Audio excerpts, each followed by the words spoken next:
Sleeve bypass, la chirurgie bariatrique, qu'est-ce que j'en pense? Alors, on connaît tous plus ou moins la chirurgie bariatrique, la sleeve qui est la résection de l'estomac ou le bypass, le court-circuitage de l'estomac. Bon, bien sûr, on connaît aussi d'autres pratiques de chirurgie bariatrique comme l'anneau-gastrique qui était très à la mode il y a quelques années de ça. Pour ma part, la chirurgie bariatrique, je m'y suis confronté à 2 reprises.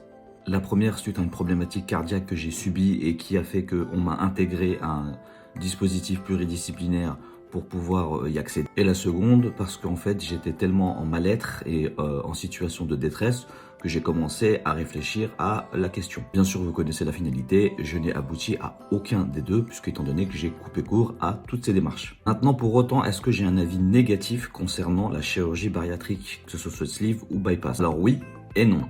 Non, parce que je considère que pour certains profils de personnes et d'individus, il y a des pathologies qui font que ces personnes-là ne pourront jamais naturellement perdre du poids. Et elles ont un besoin vital de perdre ce poids-là. Et il y a aussi des profils qui, après mal de multiples tentatives de perte de poids, n'y sont pas arrivés et la chirurgie reste l'ultime recours.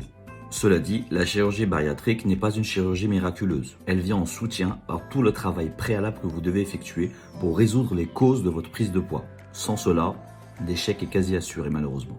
Et oui, pourquoi j'ai aussi un avis négatif concernant la chirurgie bariatrique? Tout simplement parce que je constate de plus en plus malheureusement de certaines dérives. De plus en plus de personnes considèrent que la chirurgie bariatrique, c'est la chirurgie qu'il leur faut en fait. C'est la façon pour pouvoir perdre du poids rapidement et sortir de leur souffrance. Ils pensent que la cause première étant juste un rapport alimentaire et qu'en réduisant l'alimentation, donc en se forçant à réduire leur alimentation à travers cet acte-là, ils vont pouvoir perdre du poids et ne plus jamais le reprendre. Malheureusement, encore une fois, dans cette démarche-là, comme dans les démarches qu'ils ont pu effectuer avec des régimes éventuels, ils n'ont pas cherché à réfléchir sur les causes de leur prise de poids. Ils voient la chirurgie pour certains comme étant une sorte de régime comme un autre pour pouvoir avancer et résoudre leurs problèmes.